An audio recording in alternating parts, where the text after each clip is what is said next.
Let's start off by saying Barakatah Yahweh, Barakatah Yahweh, Barakatah Yahweh Shai, Barakatah Yahweh, Barakatah Yahweh, Barakatah Yahweh, Barakatah Yahweh Shai, Barakatah Yahweh, Barakatah Yahweh, Barakatah Yahweh, Hashem, Hashem, Yahweh Shai, Yahushai, Hashem, Hashem, Kakodash. Kakodash. Welcome to another live lesson. The name of this one is A Time of Strange Events Will Occur. And this is a title that the priest Sha'ar came up with. I'm joined by the up-and-coming elder Tanakh from the San Francisco camp and priest Sha'ar from the Dallas camp. And pretty much we was just chopping it up, talking, and I was watching this video here, Elder Pastor. If our gospel be hid, but Quash admits he doesn't believe GMS on the MOTV, and I was, more so speaking to him about, the video that the apostle was speaking on, from another video that he was watching, the brother Friends of the Prophet, and it was this woman, this Jake woman, that pretty much said she believes she don't know if she went through a portal or whatever the case may be, and we got to talking about it, and the priest Sha'ar said he had just did a video a couple of days ago on that same subject. So I'm just gonna mention what the video was roughly about, and then we're just gonna get into it. If we got any videos or any scriptures to bring in, then let's do it. But in the video, she says she was driving down the street, right? She was on her way to Walmart, as she always does. She said she takes the same road every time to that Walmart for however long she did it. She said her kids were in the back seat. Her daughter was playing on the phone. She said she happened to look down at her phone briefly, and then she said when she looked up, she didn't recognize where she was at. They were somewhere totally different. And if I'm not mistaken, I believe she said she was about a half hour away from where she normally was. So she doesn't know what happened or how it happened. And and that is very possible that something like that could happen. To the average mind, they won't be able to understand that because that would be considered like some spooky shit. But at the same time, we're in strange times right now. We're in the time of when all different type of things will start happening. Things have happened. Things will continue to happen. Apparitions are going to start appearing. There's going to be a lot of strange events that are going to take place. And we're just, it wouldn't surprise us that something like this would happen. Now, the brother, Friends of the Prophet, he said he don't know if she was on drugs, if she had a bad tuna fish sandwich, But overall, it could just be nothing, or it could be something that actually did happen. All right. So, anybody got any precepts? Anything you want to say? Just on that point of her experience, if it's true or not. But she said also too, she drove back when she noticed it was 30 minutes away. She drove back, and as she was driving back, she said out of nowhere a car appeared from nowhere and hit her. So she said she seemed like she rode right back through it the same way she went. Wow. And now she was in the hospital when she recorded that video with a neck brace on and everything. But she said that car came out of nowhere and smacked her. Just to add to that point. But I do got a precept if I may. Where you at? Let me grab it. Where you at? John, I got Isaiah chapter 28. I had it on deck. Go ahead. Okay. Beautiful. And I got verse 21. All right. And when you go into this account here, it's just bringing, reminding the reader of some strange occurrences that happened with our forefathers. The first account being with King David after the Lord lifted up a standard against the Philippines, and he used his power and his strength to do it. And the next example is when the Lord allowed the sun to actually stay still in the days of Joshua. All right. But here in Isaiah chapter 28, verse 21, it says, "For the Lord shall rise up as in Mount Perazim. He shall be wroth as in the valley of Gibeon, that he may do his work, his strange work, and bring to pass his act, his strange act." You got it, Apostle. Okay, you want to say something? Okay, yeah. We're just going into it the scriptures talks about the strange works that the Lord is doing, and even the prophet Habakkuk asked the Lord in his prayer to revive the Lord. I'm sorry, excuse me, for the Lord to revive His work as in the midst of the years. Matter of fact, we got to get that too. That's a bet. And when you look at those works that the Lord did, it was a lot of strange things that was done. All right, the Lord's presence was closer to the earth, and since we are in the spirit of penitence, as the scriptures say in what is that, Hosea the 5th chapter, I will go and return unto my place until they shall acknowledge their offense. Now we're starting to see those strange works come to pass again, just as it was prophesied to take place. You know? That's right. Yeah, you have, we're coming to the time of the Passover, and when the Lord, He passed over, and He smote the firstborn of all of Egypt, that was a strange work. Mm-hmm. And that was, those plagues, and then that last plague, that was something strange that never happened, to where it freaked the Egyptians out to be like, hey, let these people go. So basically we're in that time. Yeah, that's right. We're in that time. Yeah, That's right. I just want to back you up. I'm not sure the verse, but it's in, I believe it's 2 Ezra 15, because you mentioned the plagues of Egypt. And this is modern day Egypt. Somebody get that real quick in Book of Revelation. 11 and 8. Come on. You got it. And will I find this one? Yep. Well, smite Egypt again with plagues. Yeah. Okay. Yes. So find the one in Revelation 11:8. Yeah, this is Revelation 11:8. It says, "And their dead bodies shall lie in the street of the great city, which spiritually is called Sodom in Egypt, And you can break it down. where also our Lord was crucified." So there's many similarities to America, which we know, as Babylon the Great, but it's also spiritually called Sodom in Egypt, which we don't have to explain why it's called Sodom. And the scriptures also compare how Sodom went out to how Babylon's going to go out. Mm-hmm. And there's a lot of similarities to Egypt, just like you have the pyramid on the dollar bill. Mm-hmm. Okay, you have the ruling class, which will be the modern pharaoh. And then, they worship the dead here. The women are over the men, bald heads, all type of different things that were similar to Egypt. Is happening, here in Babylon the Great, and the Lord is smiting Egypt again with those different plagues. So those are, during that time, those are strange things that happened. Mm-hmm. That darkness, Oh yeah. that was a strange work. That's right. So are you saying that we're not going to experience no strange things, and this time that's going to even far surpass what has happened in these ancient kingdoms in Egypt? Yeah, especially in this time. We're at the greatest time of prophecy, but these things are not possible. Exactly. Right. These things happened in the past where the end of the world wasn't yet. But now that we're in the end of the world, these things just can't happen today. It's just impossible. Right. And then when the Lord destroyed Sodom and Gomorrah and the other 3 cities, that was a strange event, like you mentioned. Because you imagine, matter of fact, the flood, that was a strange event. Rain. It never rained, so people didn't know what the hell rain was.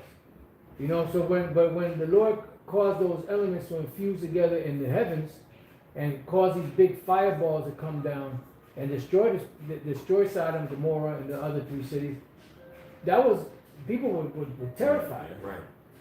So we're now at a time of great, strange things happening even more. And then when we read there, that this place, America, which this is speaking about Babylon the Great, in case you didn't know, in Revelation 11. It compares America spiritually to Sodom and spiritually to Egypt. Because this is the modern day Egypt. That's why when you look in the back of a dollar bill, you have an Egyptian pyramid, the pyramids of Cheops on there. What the hell is an Egyptian pyramid doing on the back of a dollar bill? When you go to Central Park has Cleopatra's Needle there, right? Which is an obelisk. What the hell is an Egyptian obelisk doing in America? Right. Why did they choose that area where Washington D.C. was set up? Because it reminded them of the marshes of ancient Egypt.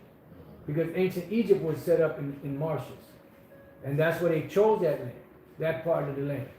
And that's why some of their buildings that they built, they had to move them a little bit from where they really wanted them to be, because they weren't able to build in those marshy areas. So Same way the Lord took out ancient Egypt, he's going to take out America with similar plagues. Now it could be some of the same plagues, or it could be very different plagues, but nevertheless the ultimate plague are the nuclear missiles. Yes. You know? And if I could say this too, Yes. you have Memphis, which was the capital of Egypt, and you have a city called Memphis as well. And in that city of Memphis here in Tennessee, they have the big Egyptian pyramid. The big Egyptian pyramid, which is right there off the shore of the Mississippi River, which they call that the Nile. Right. That's like the modern Nile River. So it's a lot of similarities. And then you have Elon Musk building a supercomputer in Memphis. And out of his own words, he said that's where the new God is going to be. Mm-hmm. So there's many similarities, backing up what the scriptures are saying, comparing this great city, which is Babylon the Great, into spiritual Egypt. Okay? Hey, just to add to that point, in Memphis, if I may, if you listen to a lot of the Memphis music, you have North Memphis, and a lot of those Jakes in Memphis will say north, north, north. Mm-hmm. Yeah. They always say north, like north, but it's north. And when you go into ancient Egypt in Memphis, when you go into the capital area of Memphis, Egypt, it's called north. Yep. You know what I'm saying? The same thing. So it's like the brothers are saying, it's a lot of spiritual correlations behind it. I believe that's the Hebrew word. Yep. It's not. It's something like not. It's not. Yeah, it's not. Mm-hmm. So they call that the city of the dead. So Esau did that on purpose. There's nothing he did, like the apostle was going into how they set up DC. They set it up, within the same spirit of Egypt. Mm-hmm. And the so-called illuminated ones. Why are they always throwing up that, those symbols? They worship the pyramid, the eye.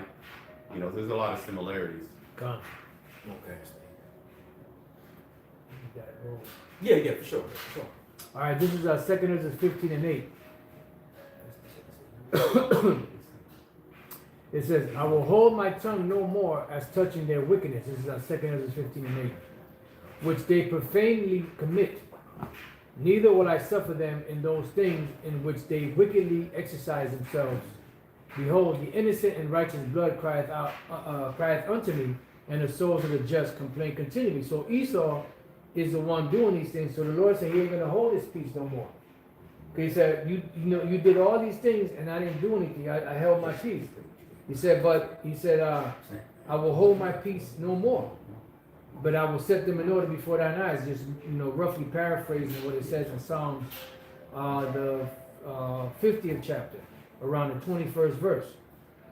All right? So it says, behold, the innocent and righteous blood crieth unto me, and the souls of the just complain continually. And that's us. We're constantly crying and praying to the Lord about all this wickedness that's going on in this earth, right? It says, and therefore saith Yahweh Bashem El Shai, I will surely avenge them and receive unto me all the innocent blood from among them. Because that's what the Lord did with ancient Egypt. When Jacob was crying out to the Lord, he sent them Moses, Aaron, to go to the Pharaoh to set it all up, and eventually he delivered the Israelites, but it took time. And it went through a process of different plagues. Behold, my people is led as a flock to the slaughter. I will not suffer them now to dwell in the land of Egypt, which is dealing with modern day Egypt. This wasn't dealing with ancient Egypt. By this time, Egypt was destroyed. Verse 11. But I will bring them with a mighty hand and a stretched out arm, right? And what is that mighty hand, stretched out arm? That's Yahweh Shai coming back in that chariot to come and deliver the elect.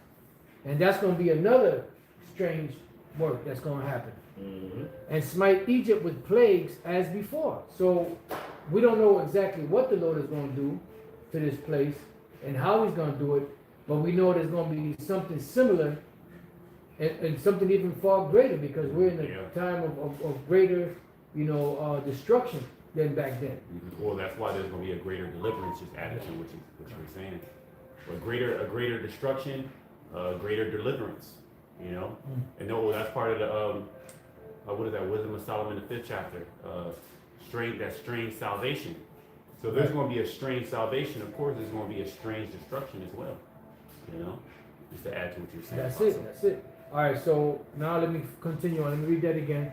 But I will bring them with a mighty hand and with a stretched out arm, and smite Egypt with plagues as before, and will destroy all the land thereof. Mm-hmm. Back then, the Lord only destroyed what? He only destroyed Pharaoh Yep. and his military and their arsenal. He didn't destroy the land. He didn't destroy the whole land of Egypt back then.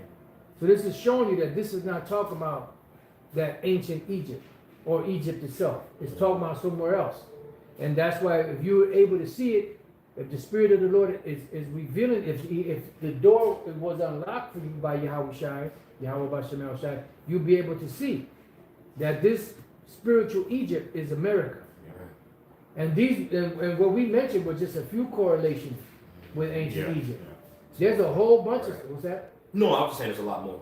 Yeah, there's a whole bunch more all over the place. You have the Nevada, what is it, the Luxor? Mm. What, the pyramid? Yeah. Yeah. It has a light coming out of the top of it, you know, shining up into the sky. Mm-hmm. By the camp, you have that pyramid, Yep. you know, so there's many different, you know, DC. symbols. The Obelisk Needle in DC. You know, George Washington Monument. That's the one, the so-called first pharaoh of Egypt, as you will. Mm-hmm. All right, the first president of the United States. They put an obelisk needle as a so-called memorial to him. That's right. So let's see if there's any more. But I will bring them with a mighty hand and a stretched out arm and smite Egypt with plagues as before and will destroy all the land thereof. All right, and Egypt shall mourn, and the foundations of it shall be smitten with the plague and punishment that the Most High shall bring upon them. And ultimately, that plague and punishment is going to be those nuclear missiles and the lasers from the chariots. But the missiles themselves are known as a plague also. That's right. You know, this is the plague with the Lord will smite those that came against Israel, Jerusalem. Mm-hmm. You know, their eyes shall consume away while they stand up on their feet. Right. That's right. All right, so y'all got anything? I got a precept. Bring it out. Where you at? This is Sirach 36. I'm gonna start at the top. The point is in verse 6. It's all good. Sirach 36:1. Have mercy upon us, O Lord, power of all, and behold us, and send thy fear upon all the nations that seek not after thee. Lift up thy hand against the strange nations, and let them see thy power. And as thou wast sanctified in us before them, so be thou magnified among them before us. Wow. And let them know thee as we have known thee, that there is no power but only thou, O power. Show new signs and make other strange wonders. Beautiful. Glorify thy hand and thy right arm, that they may set forth thy wondrous works. Right. And who's the right arm of the Lord? Yahweh Shai. That they may set forth thy wondrous works. Because somebody, what is that? 2 Ezra 9, effects and signs. Yep, yeah, I got it. You know, so when the Lord comes to deliver Israel, the elect of the nation of Israel, there's going to be signs, wonders in the heavens. There's going to be all different types of, you know, events taking place that are going to, you know, you want look. Yahweh Shai said, as the lightning comes from the east and shines unto the west, so shall also the coming of the Son of Man be. Meaning, it's going to be evident when the Lord comes back. You know, you ain't going to have to guess, damn, is that the Lord right there? No, it's going to be evident. You're going to know. So you got it. Yeah, this is 2 Ezra 9, and I'll go to the point. In 6, even so, the times also of the highest have plain beginnings in wonder and powerful works, and endings in effects and signs. Beautiful. Say something? Yeah, we, you know, these different signs. Like we were talking about maybe what the woman experienced was true, maybe it wasn't, but it's not out of the realm of possibility in the times and seasons that we're in. Right. We're gonna see even far greater signs and strange works. Right. The Most High is gonna be doing just the miracles in itself. You know, men. You know, like the Lord, He gave that power to the apostles to heal and do different things. That's strange. People, if you were to tell somebody that, they'll say you're lying. Right. They wouldn't believe it because they couldn't see it. But there's going to be people down here that's actually going to experience and still not believe, right? And still not even be delivered. They're just going to be like, oh, you know, they're going to be bugging the hell out. Like that lady was, you know, who knows? But she was bugging the hell out because she experienced something that that's out of, in her mind, out of the realm of possibility that can never happen. Right. So there's going to be a lot of things that are going to, She couldn't happen. explain it. She couldn't explain it. Mhm. But we can explain these things. That's not something that's like, oh, that's going to break our faith. I mean, oh, that's the power of the Lord. Right. The Lord can do anything. Yeah. Well, that's the importance of the prophets. Why the prophet's message is so pungent. As you read it in Chronicles, it goes into when you take heed to the prophets, there's good fortune that comes to you. So when the prophets speak these things, it makes a lot more sense if the Spirit's on you to actually be able to perceive it. Just to add to that point. You have some? Yeah, just a quick one real quick. This is the book of Psalms, chapter 119, verse 126. It says, "It is time for thee, O Lord, to work, Beautiful. for they have made void of thy law." And that working is tied to the strangeness, or I'd rather say the strange events that the Lord is allowing to be brought to the earth. All right, the brother just read earlier in Sirach 36, going into the strange signs that were going to happen to the end. Well, that was a prayer that brother was giving out. So what you see right now is the Lord answering the prayers and listening to the servants as prophets, just as the apostle went into earlier in 2nd Ezra the 15th chapter and went into Egypt and all the events that fell upon ancient Egypt, where you had the prophets that spoke those things to come to pass. Right. Same with Revelation the 11th chapter, talking about those two witnesses, and out of their mouth they had power to speak things into existence. All right, so the Lord's work is happening, and he's put his spirit upon his men to declare these things and bring forth understanding on why. All right, the why. That's it. So now, since you brought that out, let's go to Habakkuk 3, Come. 3 and 1. Because that goes hand in hand. Because it says, it is time for thee, O Lord, to work. Why? Because the Lord already gave the blueprint of what's going to happen. The prophets prophesied, the prophecies that have been given, the visions that have been given, they prophesied. Now we're at the point where the prophecies are speaking loud and clear. And that's how the Lord is opening up and showing, or working through the prophecies. That's why it's important to keep an eye on the prophecies, on things that are happening, things to avoid, things to look for, to know that we're close to our Lord coming back. You got it? No, I got it. Who got it? Go ahead. That's cool. Okay. Bring it out. Yeah, this is Habakkuk 3:1, a prayer of Habakkuk, the prophet upon Shiganoth. Mm-hmm. O Lord, I have heard thy speech and Right. was afraid. What's the speech? That was the visions Yes. that the Lord gave of things to come. And he said, I was afraid. Why was he afraid? He was afraid because he knew that those things were like terrible. When the prophets saw the visions, they were actually in the midst of those visions. So they were terrified. Some of them got sick. Some of them prayed that they would be taken care of in those times. Go ahead. It says, O Lord, I've heard thy speech and was afraid. O Lord, Yahweh Shemashai, revive thy work in the midst of the years. Right, revive thy works in the midst of the years. Because the prophecies are going to happen. The Lord says words don't go out void. So the prophecies, after they were spoken, after the vision was shown and they were spoken and written, they were dormant. Because there was a certain period of time that they had that had to pass before those prophecies could come to pass. So when they're ready to go, that alarm clock goes off, and then you start seeing certain things happening on the planet to where it shows you that, okay, this is what this particular prophecy was speaking about. The MOTB and the uproars of the people and all these different things. These are signs that let us know that our Lord is coming back. And when you look up that word revive, right, it goes into the Hebrew word chaya, which the word chaya means life. Right. But a revival of that is to reawaken. So chaya, to live, have life. Like you have them, small hats, they have, they have a saying, l'chaim, to life, or for life.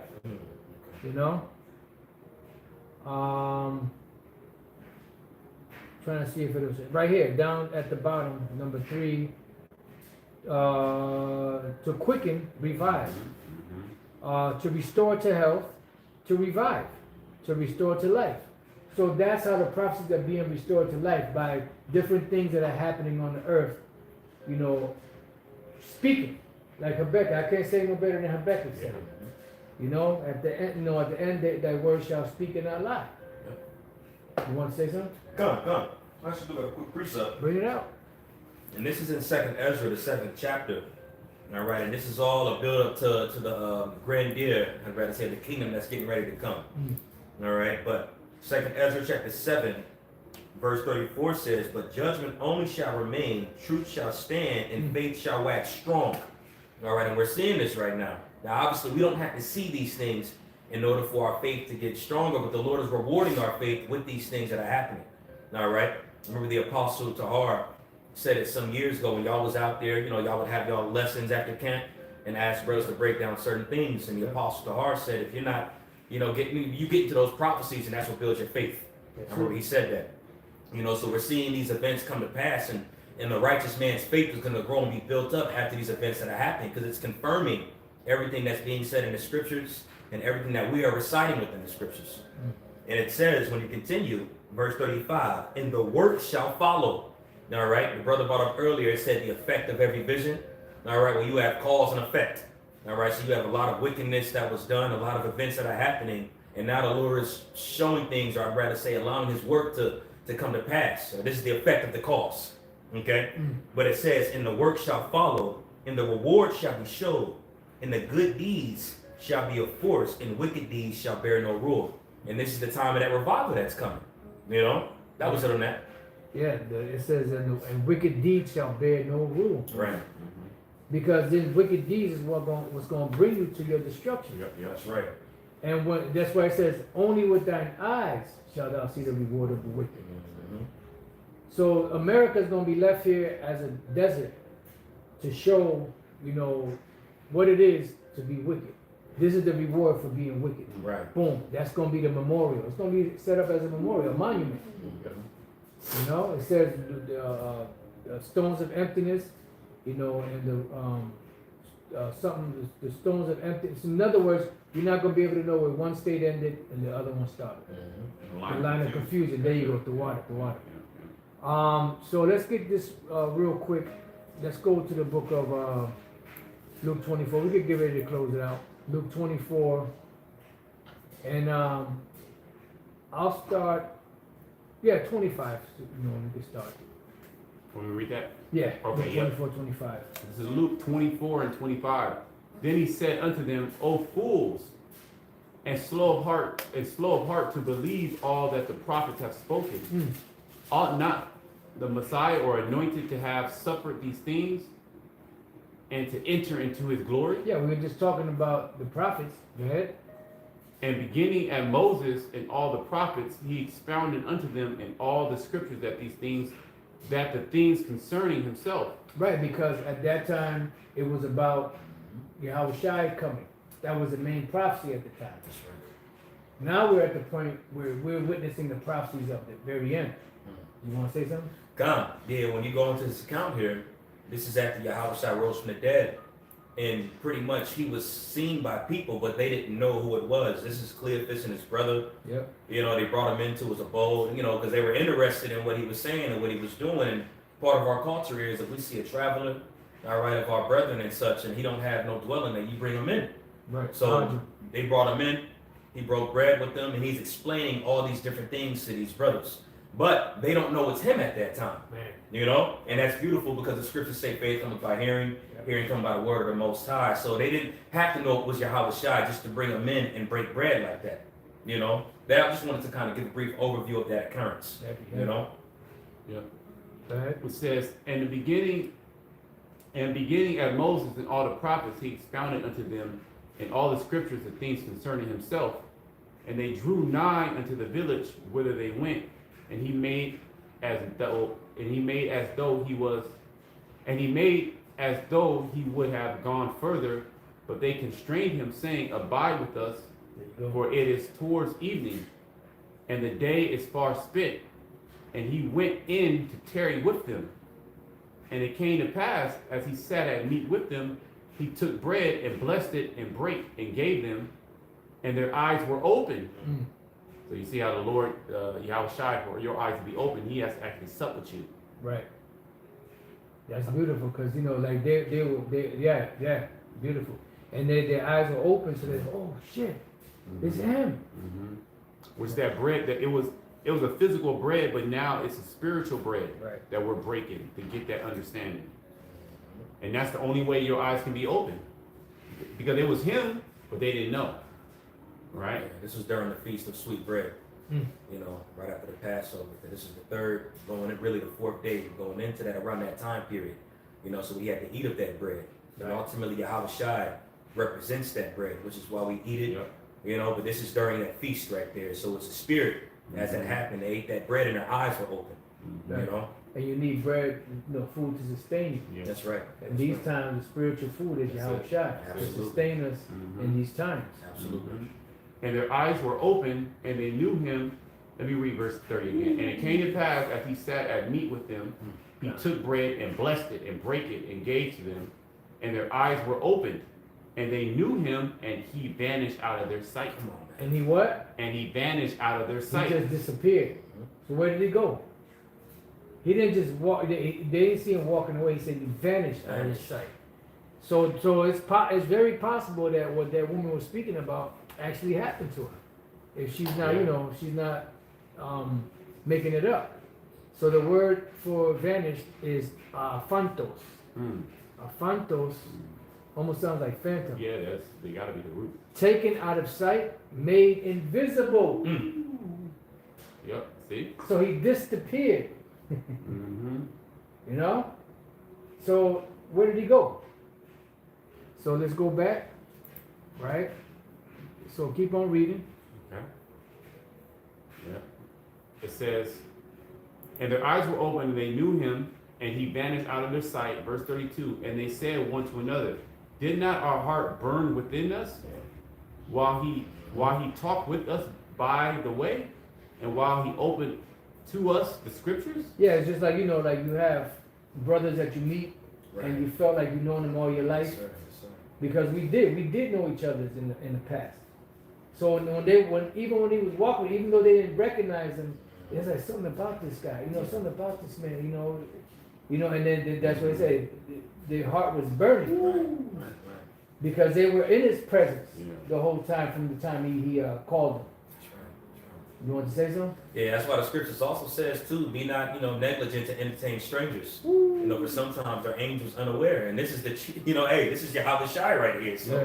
I will say this is the chief occurrence of that Chief example. angel right there. Wow. Yeah, the chief angel. Go ahead. It says, and they rose up the same hour and returned to Jerusalem and found the 11 gathered together and them that were with them. Right. So remember, Yahweh Shai had vanished. Mhm. Go ahead. That's It right. says, saying, the Lord is risen indeed and has appeared to Simon. And they told what things were done in the way, and how he was known of them in the breaking of bread. Go ahead. And as they thus spake, Yahweh Shai himself stood in the midst of them. So he reappeared in the midst of them. Yep. Because he vanished and he reappeared. So he left from that spot, waited, and Yeah. then by the time they got in the house, then he just appeared in front of them. So it's not impossible that can happen. Not at all. But we don't know if the story that she told was actually true. That's right. And then I didn't even hear the second part of what you said. Mhm. That she said when she appeared back where she was at, Yeah. she got into the accident. Yep. Yep. So it's like, oh snap. And they show you that in these different movies. There was a series years ago called Quantum Leap. And they would jump from, they would jump from time to time, different time zones. They have different movies like that. Yeah, Time yeah, Machine. yeah. If y'all brothers know any, y'all can talk, mention it. Yeah, yeah. But they actually show you that. Why? Because that is possible. Right.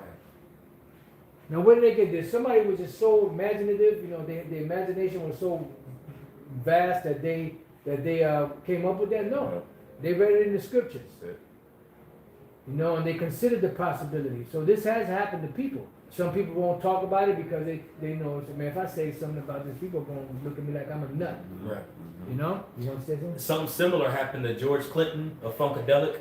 All right, this is I believe back in the 70s, and pretty much him, and it was another artist.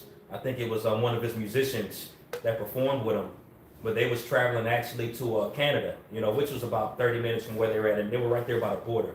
But pretty much he ended up talking about how they seen a laser shooting down. You know, he did the famous "Swing Down, Sweet Little Sweet Chariot," that remix with that, and you know, part of the Parliament.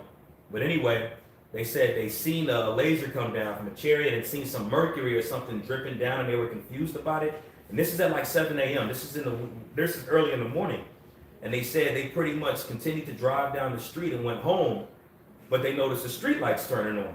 But they didn't even realize it at that time, because when they got to Toronto where they was at, his daughter came out and was like, "Oh, you look like you seen a ghost or something like that. Everything okay?" You know, and she said, "Okay, well, I'm about to go to bed."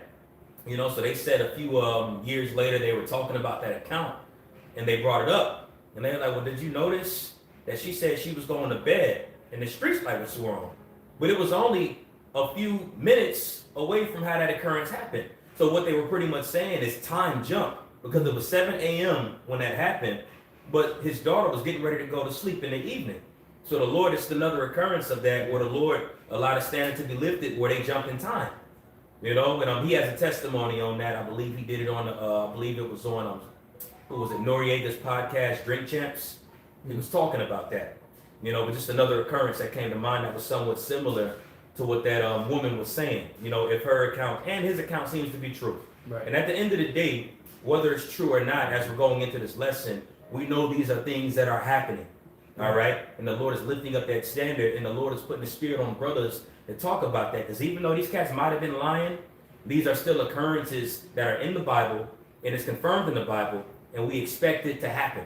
Yeah. All right. Which is why we do say, hey, it could happen, because it's in the Bible. Yeah. That's it. And Yeah. I was Go ahead. gonna say, you know, really, some of these occurrences are gonna happen to certain brothers too. Right. Yeah. You know, that certain angels might appear, or a brother might just pop up. You know, we're gonna be in a strange time. You know, remember the prophet Ezekiel? He was carried in the spirit.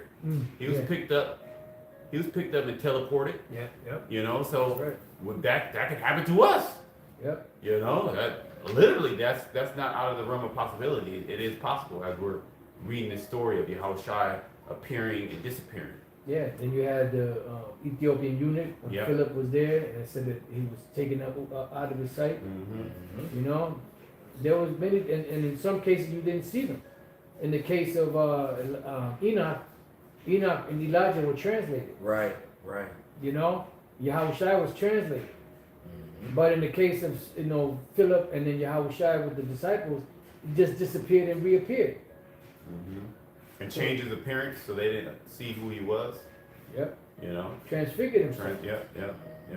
And there's a lot of other things that Yahushua did that are not written, that are not even in the book. So, how many more things actually happened? This is just a glimpse of what the Lord, allowed us to see and to understand the possibilities of what also can happen. And we know the Most High is way out.